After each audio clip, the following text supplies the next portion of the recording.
up arrive in the canyon. That's where I long to be with my three good companions. Just my rifle, pony and me.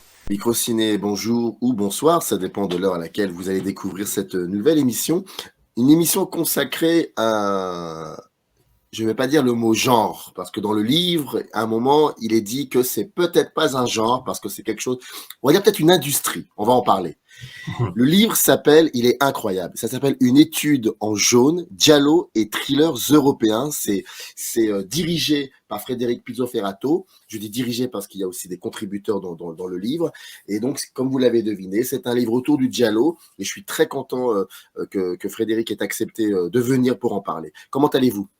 Ça va bien, très bien, pas de problème. Est-ce que le Giallo, c'est quelque chose qui vous accompagne depuis très très longtemps ?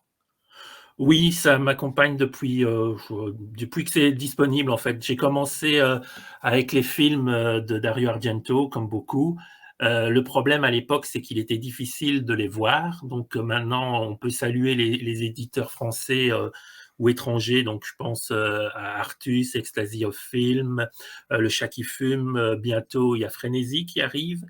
Ça, c'est pour chez nous. Pour les Anglais, on va juste dire Arrow et 88 films. Il y en a d'autres, mais bon, c'est les principaux. Vinegar Syndrome aussi sort des Giallo. Et donc, ça permet enfin de sortir des grands classiques, on va dire. Pendant très longtemps, c'était difficile de voir autre chose que les films de Dario Argento.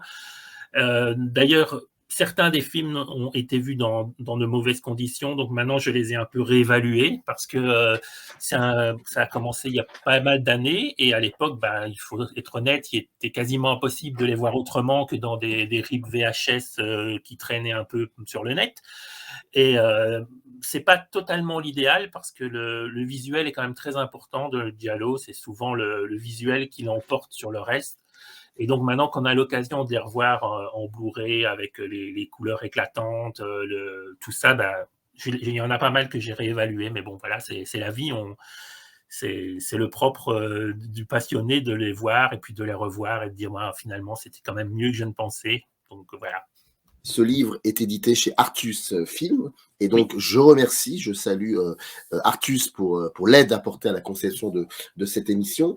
Et bien évidemment, dans le descriptif de cette vidéo, vous avez un lien, vous cliquez dessus, vous tombez sur le livre, procurez-le-vous parce qu'il est assez incroyable. Il est vraiment, c'est assez passionnant. Ça donne envie, non pas à la fin du livre, mais au bout de quelques pages, de le mettre de côté, de prendre la liste sur laquelle on a rempli pas mal de titres de films et de commencer à se procurer les films. Il y a comme ça une espèce de désir incroyable, insatiable de tout voir. Oui, peut-être pas tout, mais je pense qu'on a quand même. Enfin là, j'ai fait une bonne partie du corpus Giallo. Alors, le Giallo, comme je le dis, n'est pas vraiment un genre qu'on peut définir tip-top, comme on peut dire le western. Bon, le western, c'est le western. Le Giallo est, on va dire, un peu plus large. Alors, il y en a certains qui vont y inclure des polars, qui ont des aspects Giallo. Il y en a qui vont inclure des films plus érotiques, mais avec une machination. Donc, mais je pense que j'ai cerné un peu. Alors, j'ai oublié quelques films, donc je m'excuse. J'ai oublié Folie meurtrière, on me le reproche parfois parce que c'est un film connu, c'est vrai, donc je l'ai oublié. En fait, je ne l'ai pas oublié, la fiche était prête et j'ai oublié de l'intégrer dans le livre, donc voilà. Mais donc j'ai essayé d'en voir un maximum et on en retrouve toujours. Surtout qu'il y a un petit côté, on a envie d'élargir le genre. On va dire, ce film, allez, c'est surtout un drame, mais il y a quand même quelques petits éléments. Il y a un petit côté machination, il y a un petit côté érotisme. Donc, allez, on va dire que c'est un giallo et comme ça, on a encore un film à voir, quoi. Parce que sinon, malheureusement, c'est fini. Le corpus, à part quelques exemples récents, mais le corpus est mort. C'est un peu comme le western italien. Bon, voilà, on peut tous les voir si on veut. Il n'y en aura plus, ou très peu. Il n'y en aura plus ou très peu. Vous êtes né en 74, vous êtes depuis 30 ans passionné de cinéma de genre, c'est-à-dire les films d'horreur, science-fiction, western, kung-fu, etc. Le cinéma, Vous êtes passionné de cinéma, voilà, point Ouais, final. voilà. Exactement. Et vous êtes en particulier, c'est écrit dans le quatrième de couverture, par le bis italien et ses excès. Vous écrivez actuellement pour l'écran fantastique, Cinéma fantastique. Vous collaborez au fanzine Darkness, Medusa et Vidéotopsie, pardon, ainsi qu'au site web Sueur Froide, Cinéma Fantastique. Et vous gérez également votre site personnel Bizarre Cinéma. J'ai cherché, j'ai pas trouvé Bizarre Cinéma.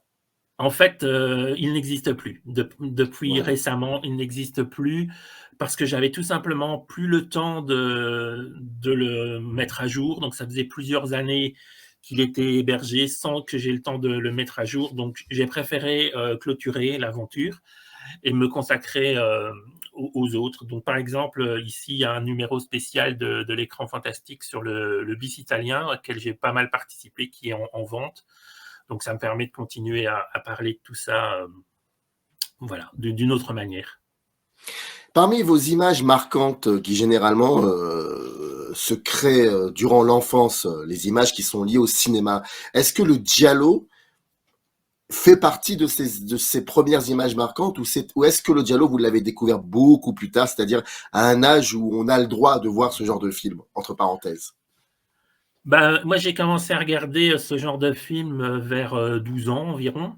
Et à l'époque, en giallo, non, j'avais découvert seulement, on va dire, Dario Argento, surtout Ténèbres. Ténèbres m'a beaucoup marqué, plus que Les Frissons de l'Angoisse et les autres films généralement plus réputés. Donc, j'avais vu Ténèbres, L'Éventreur de New York, qui était disponible en VHS. À cette époque-là, donc c'était le milieu des années 80, j'étais plutôt dans la vague gore rigolote avec Le Retour des morts vivants, Réanimator et ce genre de choses. Et le giallo est arrivé plus tard, essentiellement d'ailleurs grâce à Neo Publishing, qui a été un des premiers éditeurs vraiment à nous sortir de belles éditions. Enfin, c'était des DVD, mais pour l'époque, c'était de belles éditions. Et donc, je suis très content d'avoir encore toute la collection des DVD Neo Publishing qui m'ont permis de découvrir Sergio Martino et ce genre de personnages. Donc, c'est venu un peu plus tard, quand même, plus vers la vingtaine, quand Neo est arrivé, même un peu plus, 25 ans, je pense. Et quand vous découvrez Ténèbres pour la première fois, est-ce que euh, est-ce que le rapport à partir de ce moment-là que vous entretenez avec ce genre avec le giallo est devenu un rapport, je dirais pas plus sérieux parce que je pense que tous les films, quel que soit l'âge, quel que soit le genre, quelle que soit la qualité du film, on a un rapport sérieux plus ou moins avoué. Non, là où je veux en venir, c'est que est-ce qu'il y a un moment, à partir de quand vous vous êtes dit, peut-être avec Ténèbres, là, il faut peut-être que je creuse un peu, que j'essaie de comprendre ce que c'est que cette manière de faire des films, cette esthétique, c'est quoi? Non, je pense que c'est venu quand même plus tard. Euh, à l'époque, j'étais plus aussi dans le slasher.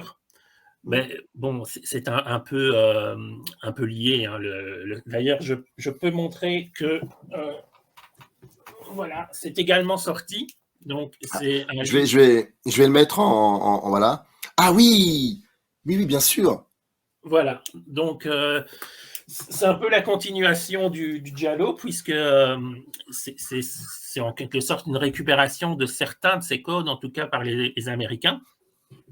Et dans les années 80, à l'époque où je regardais beaucoup de films en VHS, on était plus sur le slasher. Donc, j'ai découvert tous ces slashers et ça m'a plu, malgré la redondance et le côté, c'est toujours la même chose, qui était quand même assez critiqué à l'époque, parce que maintenant, ils sont, on va dire, réhabilités. Les gens se sont dit, ah, c'était une belle époque, le slasher, c'était chouette de découvrir ce Xème vendredi 13 ou ce meurtre à Saint-Valentin et tout ça. Mais à l'époque, c'était. Bon, je me souviens que Mad Movies les qualifiait même de pissau killer pour un peu, tellement ils en avaient marre de devoir en critiquer à longueur de page. Donc, il y a un peu une réhabilitation et je ne suis pas sûr que le Diallo était si bien accueilli non plus à sa sortie quand il y en avait presque 10 par mois qui sortaient dans les salles. Maintenant, on leur découvre, on dit « Ah, c'était chouette comme le western, ah, c'est chouette », mais bon, c'est quand même des filons qui ont été exploités jusqu'à plus soif par les Italiens. Le giallo, il y a eu dans les années fastes, c'était 50, 60 films. Le western italien, ça a monté à presque 100 sur une année.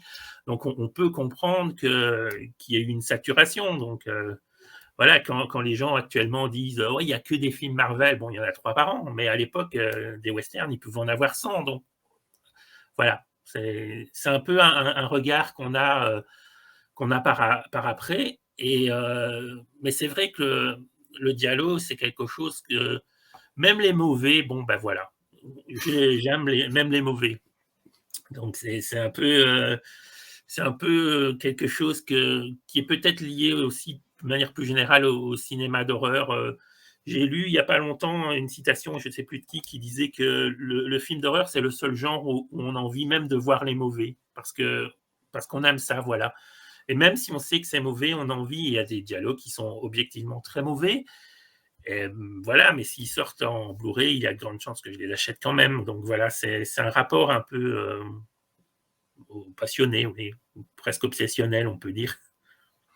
Alors, c'est bien que vous parliez du Blu-ray. Une question un peu provocatrice, un peu réac même, j'ai envie de vous dire. Dans le livre, on va revenir à l'intériorité du livre, c'est-à-dire à l'architecture, tout ça. Mais à un moment dans le livre, vous dites en gros que l'âge d'or du giallo, on le sait maintenant, c'est la fin des années 60 au début des années 60, pardon, jusqu'à la fin des années 70, début 80. Oui. C'est vraiment l'âge d'or. Bon, est-ce que le giallo, qu'on le veuille ou non, est lié à un moment ou à un autre à un support physique particulier qui est la VHS? Ben, disons que moi, non, comme je vous disais, j'ai pas trop découvert le giallo à l'époque de la VHS. Il y a sûrement des gens qui ont été plus à rechercher. Moi, j'allais au vidéoclub, il y avait un très bon choix de films d'horreur, donc ça, je remercie mon vidéoclub qui était un passionné, donc il y avait énormément de choix, mais il y avait assez peu de giallo. Il y avait surtout le slasher et ce genre de films. Et pour moi, le giallo n'est pas lié à la VHS. À part les films d'Argento et quelques Fulci, je ne les ai pas découverts comme ça. Je les ai découverts plus tard par le biais du DVD. Mais il y a sûrement des gens comme David Didlot, Didier Lefebvre, qui sont des accros de la VHS, qui ont toujours ces films-là en VHS. Mais moi, je suis passé à côté à ce moment-là. C'est arrivé plus tard.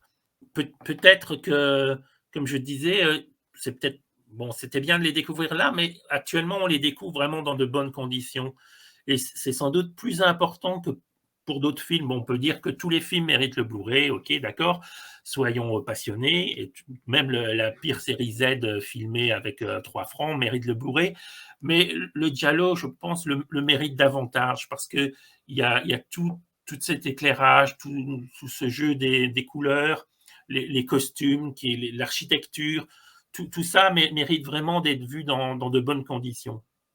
Probablement plus qu'un Vendredi 13, par exemple, voilà, qui n'est pas basé sur l'esthétique, qui est plus basé sur la série de meurtres. Donc, le slasher serait un peu, on va dire, une dégénérescence du dialogue, où il n'y a plus tant d'esthétique, il y a surtout l'efficacité brute. C'est une autre façon de voir. Comment vous pouvez expliquer que ça a posé un problème, le fait que des films s'intéressent davantage à la forme et au fond? Et est-ce que c'est vraiment le cas? Est-ce que vraiment le giallo est connu pour cela ou c'est beaucoup plus complexe? Ben, c'est plus complexe, mais je pense quand même qu'il y a que sans l'esthétique, on aurait un film, on va dire policier, c'est pas péjoratif, mais quand on voit par exemple les derniers films qu'a fait Sergio Martino, comme Mozart est un assassin ou Désir meurtrier, ils ont tout ce qui fait un giallo. Il y a tout, mais c'est pas flamboyant. Ça fait pilote de série télé presque. Tandis que quand il faisait La queue du scorpion ou ces films-là, ben, il y avait tout le côté flamboyant qui était là et qui disait bah oui, c'est beau. Il n'y avait pas que l'intrigue policière, il n'y avait pas que le jeu du whodunit, donc de qui a tué. Il y avait tout le décorum qui allait avec.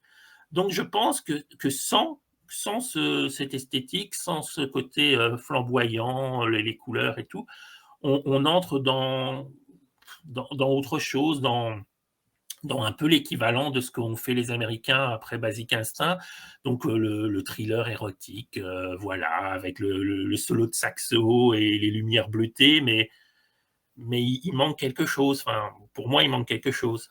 Voilà. Donc, si on n'a pas ça dans le giallo, c'est pas suffisant. Il faut ce côté visuel important, la musique aussi qui est importante.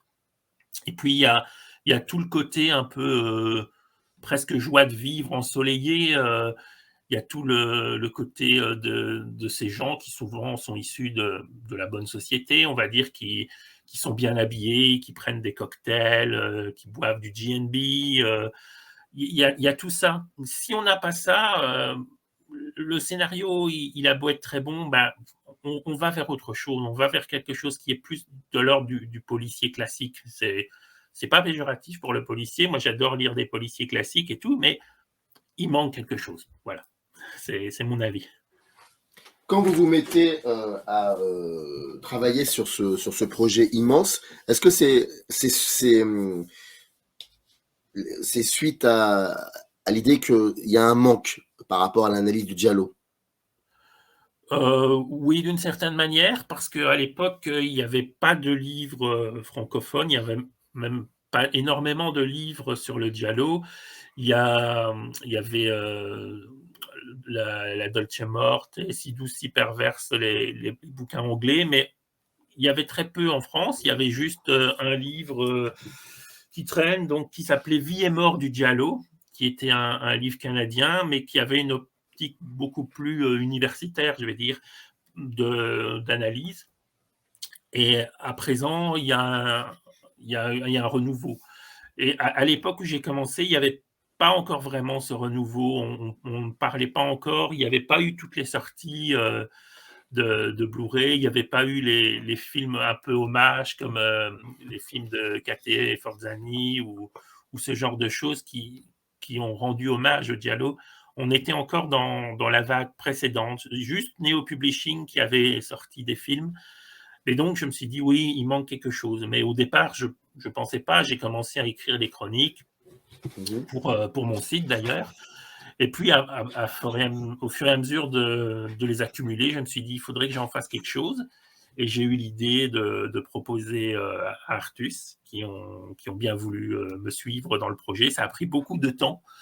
Ça m'a pris plusieurs années, puis il y a eu la mise en page, puis il y a eu tous les retards à cause du Covid, donc ça fait quand même depuis 7-8 ans, je dirais, que l'idée est lancée. Ça fait 7-8 ans que vous avez travaillé sur ce livre? Pas entièrement, j'ai travaillé pendant quelques années, j'ai rendu le manuscrit, je pense, il y a 5 ans, et puis il a fallu le temps que ça sorte, oui. Bien sûr. Alors, effectivement, quand on regarde le sommaire, en gros, vous racontez un peu l'historique du giallo. Ensuite, vous parlez aussi du crimi, mais ça, on va en parler après. C'est important, je pense. Puis, il y a une grande partie sur les maîtres du giallo. Mario Bava, Lucio Fulci, Umberto Lenzi, Sergio Martino et bien évidemment Dario Argento. Ensuite, à un moment, vous faites vous ouvrez une petite parenthèse dans laquelle vous parlez des Diaboliques, le film d'Henri-Georges Clouzot. Vous dites en gros que c'est certainement le précurseur du giallo. Ça, on va aussi en parler. Et puis, à la page 113, là, il se passe quelque chose d'extraordinaire. Ça s'appelle le Giallorama. Et là, c'est une série de textes, une série de films, première époque, donc l'âge d'or, entre 70 et 79. Ensuite, mais quand je dis, c'est vraiment un fleuve comme ça de films, de textes, c'est impressionnant. Page 299, c'est la deuxième époque, sexy thriller, slasher à l'italienne et néo-giallo, ça c'est entre 82 et 1999. Et la troisième époque, c'est déclinaison au pluriel, hommage au pluriel et renouveau à partir de l'an 2000. Et puis ensuite, il y a des petites influences et curiosités, la récupération des codes du giallo. On s'intéresse davantage aussi au texte et on s'aperçoit que vous n'êtes pas seul. Il y a des contributeurs, des collaborateurs, pardon.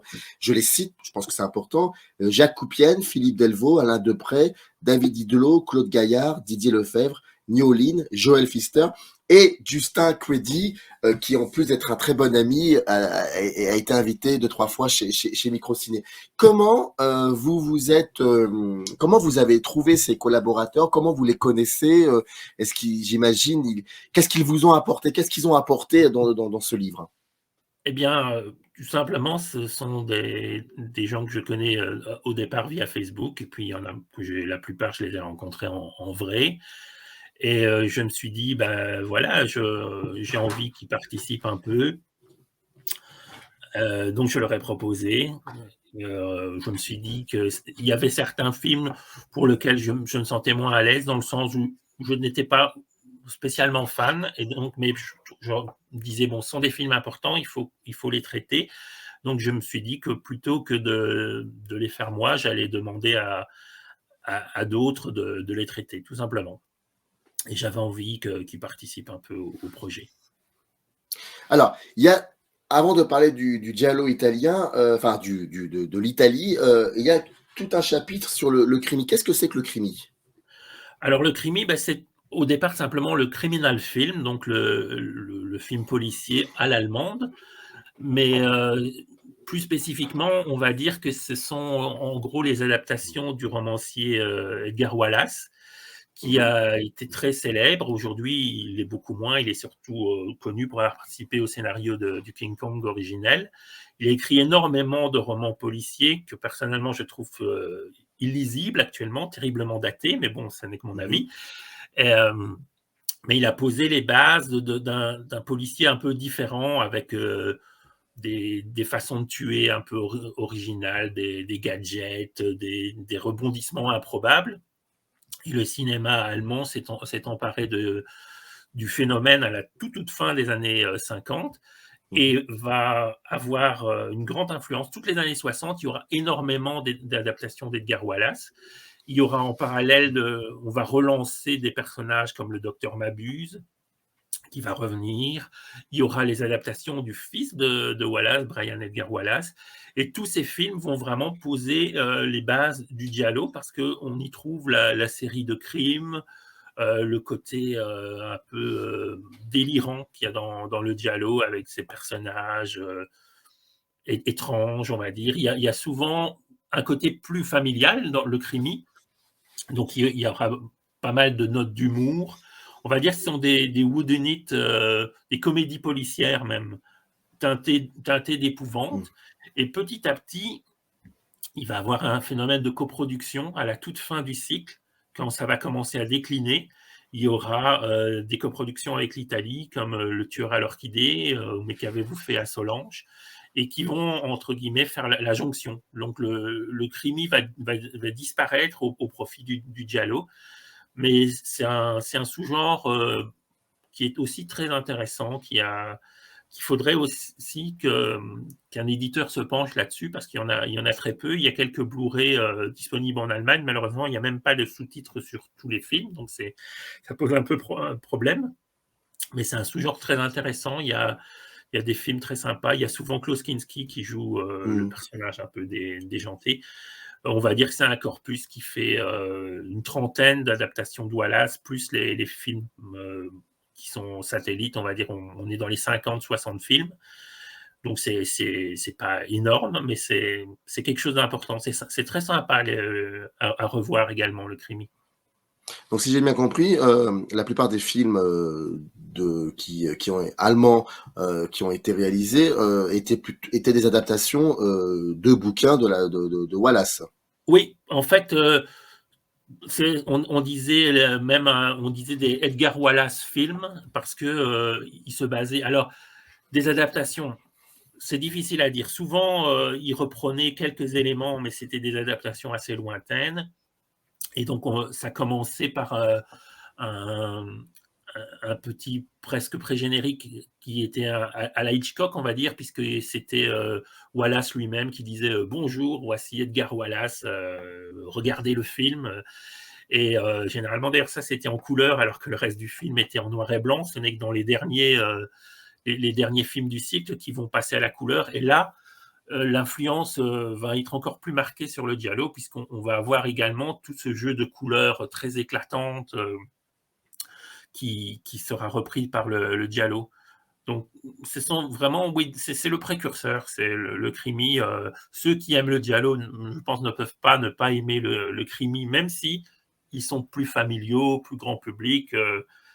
Il y a beaucoup moins d'érotisme, beaucoup moins de violence. Et puis, bon, forcément, on est une décennie plus tôt, donc au niveau de la censure, on pouvait être plus réservé. Mais c'est un genre à redécouvrir également pour ceux qui en ont l'occasion. Mais il faudrait qu'un éditeur se penche là-dessus. Mais alors pourquoi, du côté italien, c'est ce que vous dites dans le livre, pourquoi parce qu'à la base, le giallo, ce ne sont pas des films, c'est surtout, des écrits, c'est des textes, c'est des livres et pourquoi, pourquoi les livres n'ont pas été, autant adaptés par les cinéastes, italiens? Ça, je ne sais pas. C'est difficile à dire parce que Mmh. c'est vrai qu'il y a toute cette de romans policiers qui auraient certainement pu donner de très bons dialogues. Quelques-uns sont adaptés. Par exemple, Journée noire pour un bélier, et on voit que le scénario est en béton, voilà, puisqu'il vient d'une source littéraire.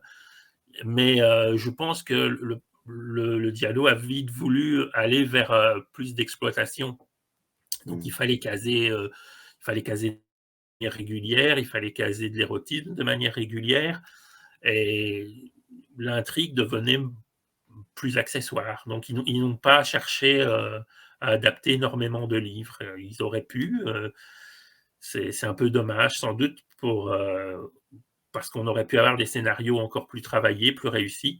Ils ont joué la carte du visuel et de l'exploitation. Que signifie le mot giallo et surtout quand il commence à évoluer dans les années 60, est-ce que le giallo a toujours dit la même chose de la société algérienne? Voilà. Eh bien, Italienne, pardon, oui. italienne. Euh, non, je pense que donc la première période, c'est ce qu'on appelle le sexy giallo.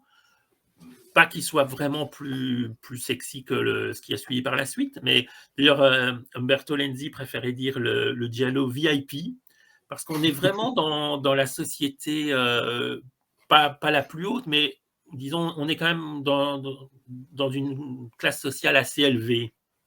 Et, et là, on est souvent dans des mécanismes qui jouent sur l'adultère, sur l'héritage. Donc, il y a quand même ce côté bourgeois où on s'entretue, mais dans la bonne société.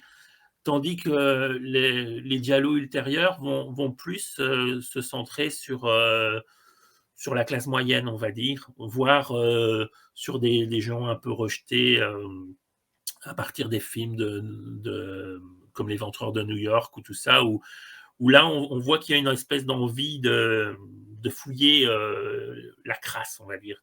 On entre dans un dialogue plus crasseux, où il y aura moins ce côté flamboyant de la haute société, ce côté distingué.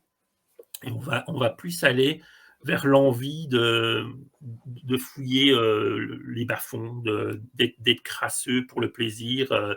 Et ça se traduit également donc, dans le visuel des néo-dialogues, qui est beaucoup plus gris, beaucoup plus terne. C'est une autre approche. Les années de plomb sont passées par là, donc c'est sans doute une des raisons de la mort, au moins provisoire, du giallo. Au milieu des années 70, il est remplacé par le polar à l'italienne, beaucoup plus violent, où on voit que dans le giallo, il y a une certaine critique de l'autorité. Les policiers ne font jamais rien, ils sont dépassés. C'est toujours le témoin du meurtre qui se dit je dois enquêter, je dois découvrir l'assassin parce que personne ne va le faire à ma place. Tandis qu'avec le polar à l'italienne, on voit des flics qui vont prendre un peu le relais de l'inspecteur Harry ou des gens comme ça. Ils vont plus vraiment enquêter, ils vont descendre dans la rue, ils vont tirer dans le tas, quoi. Donc il y a une évolution entre ce giallo où on se tue encore dans la bonne société. Un bel exemple, c'est Eyeball, le chat rouge. C'est sorti chez Le Chat qui fume, sous le titre français, mais le titre original anglais, c'est Eyeball de Lenzi, où ils sont tous dans un voyage.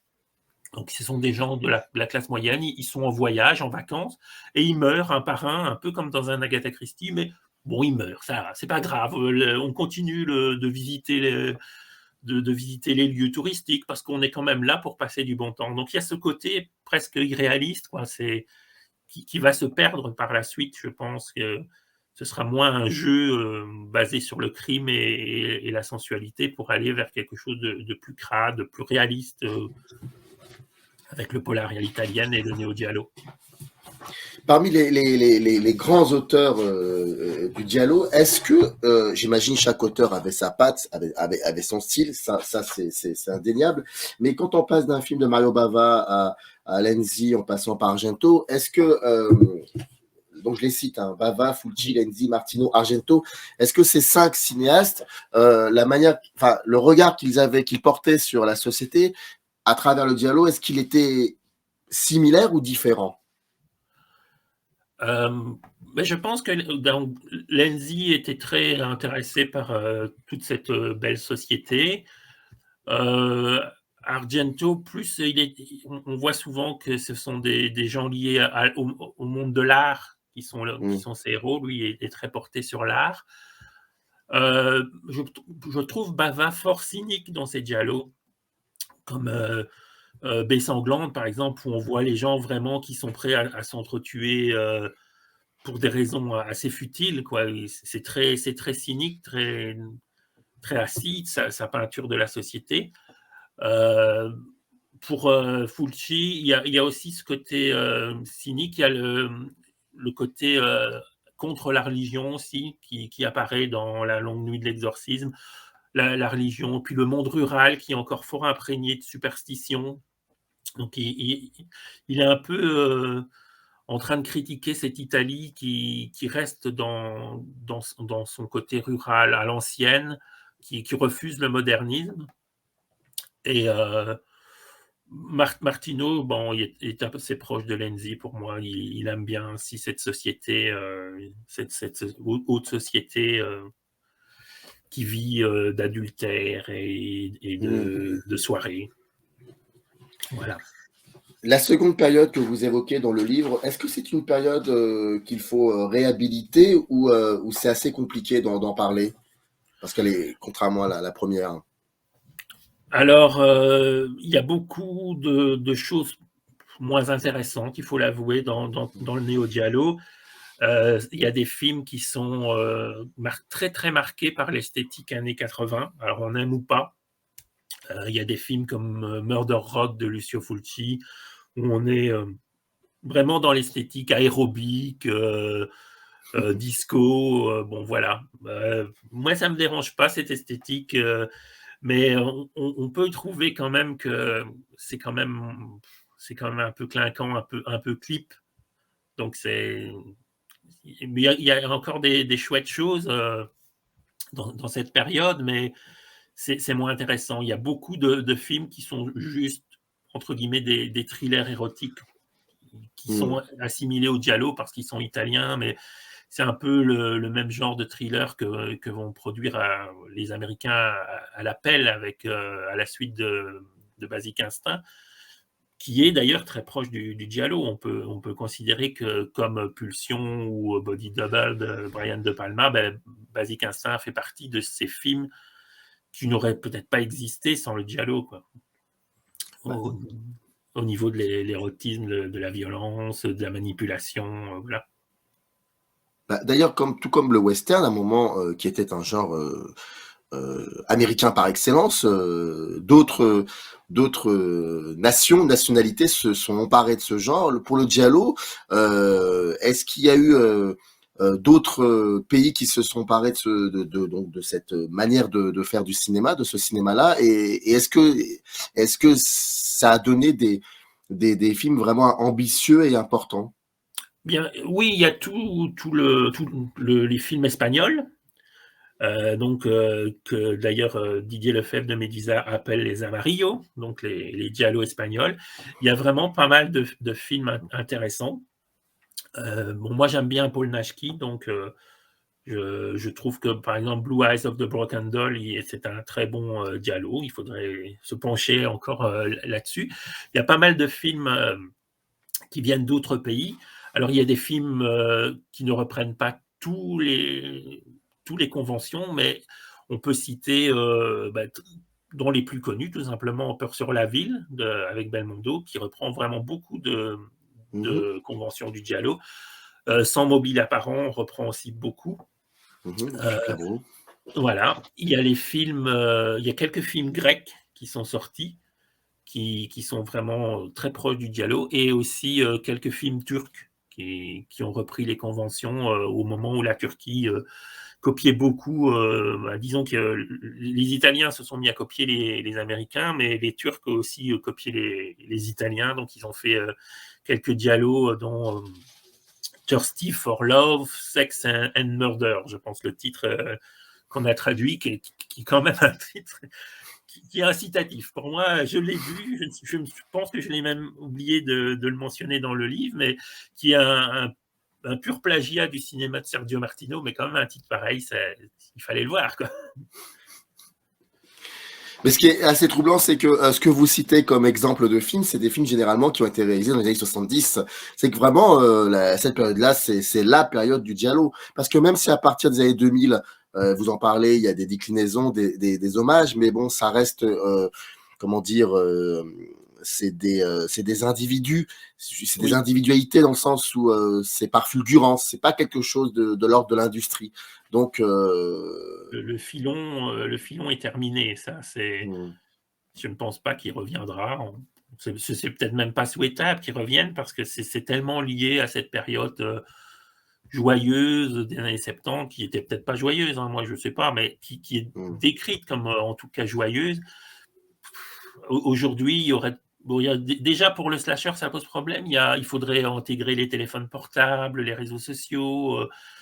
Voilà, ce serait compliqué. Comment faire une intrigue alors qu'on peut téléphoner quand on est menacé, voilà. Mais il faudra à chaque fois dire on n'a plus de réseau comme font les slashers. Bon, je sais pas, voilà. Il y a Open Windows, le film avec l'acteur du Seigneur des Anneaux et Sacha Grey, qui a essayé de faire une sorte de giallo basé sur Facebook tout en écran. Bon, c'était une tentative, c'était pas très réussi, mais bon, peut-être qu'on pourrait penser à ça, faire intégrer vraiment alors les réseaux sociaux et les téléphones portables dans l'intrigue, parce que les mettre de côté, ça paraît très bizarre. Donc, ou alors situer l'intrigue dans les années 60 ou 70, peut-être. Mais souvent, les films qui sortent sont en effet des hommages, comme les films de Kate Forzani se ramènent à ce climat des années 70, les films de François Gaillard aussi, comme Black Aria ou Lascaris, ou Un couteau dans le cœur, qui est un des derniers films à avoir remis cette esthétique un peu bis au cinéma, quoi. Oui, c'est-à-dire qu'à chaque fois qu'on voit dans un film aujourd'hui quelque chose de l'ordre de la flamboyance, tout de suite on se dit tiens, ça ne peut être qu'un hommage. Ça peut pas, ça peut pas être forcément un choix de mise en scène qui soit en dehors de l'hommage, qui sortirait de l'hommage. Non, on rapproche ça directement au clin d'œil. Ce qui fait que finalement c'est. Je pense, oui, parce qu'il y a ce jeu sur les éclairages, les musiques, qui sont souvent des musiques reprises d'anciens films, de toute façon. Donc, on peut difficilement dire que c'est involontaire. Je pense que c'est très clairement volontaire. Il y a le film La solitude des nombres premiers, qui est un pur drame, mais qui est filmé comme un giallo. Donc, c'est difficile de se dire, bon, voilà, on ne l'a pas fait exprès, quoi. Le passé est là. Moi, ça ne me dérange pas, ces hommages. Hein. Je pense que c'est très bien que des cinéastes s'y réfèrent, mais il n'y a pas un film qui est véritablement original comme dans les années 70. Bon, des années 70, c'était déjà l'exploitation du filon, mais ici, je pense que c'est clairement des gens qui rendent hommage à ce qu'ils ont aimé. Voilà. Alors, dernière question, qui n'est pas un reproche du tout. Vraiment, c'est une curiosité pour le coup, parce que dans le livre, il y a des textes concis sur une pléthore de films, des chapitres consacrés à des cinéastes. Les acteurs et les actrices, il y a des notules, les grands acteurs et actrices du Giallo. Mais si je me trompe pas, si j'ai bien vu, j'ai pas l'impression d'avoir vu un chapitre consacré, et vous en avez parlé pendant l'émission, à la bande originale, à la musique. Non, c'est vrai. C'est vrai parce que déjà, je ne pense pas avoir les connaissances suffisantes. J'aime écouter les musiques du Giallo, mais c'est pas quelque chose auquel je me suis consacré. Je sais que ça a été fait dans certains fanzines, comme je crois que c'était dans Medusa, qui avait un gros dossier sur les bandes originales de Giallo. Donc ça, le livre est à faire pour les passionnés vraiment de musique, de bande originale, parce que c'est sûr que c'est quelque chose qui est très important dans le tout, qui rend le film comme le western italien. Sans sa musique, ce serait pas pareil. Donc c'est quelque chose qui est à faire. Bon voilà, puisque le Giallo a un peu le vent en poupe pour l'instant, que quelqu'un le fasse, je serais content de le lire. Voilà, donc, voire même contribuer, peut-être, pourquoi pas. Peut-être. Une étude en jaune, Giallos et thrillers européens, c'est édité chez Artus Film, c'est Frédéric Pizzoferrato. Je montre quand même, parce que j'ai oublié d'insister sur l'iconographie du livre, c'est merveilleux. Des affiches, c'est à l'image du Giallo en même temps, des affiches extraordinaires, et on sent un travail méticuleux sur le choix des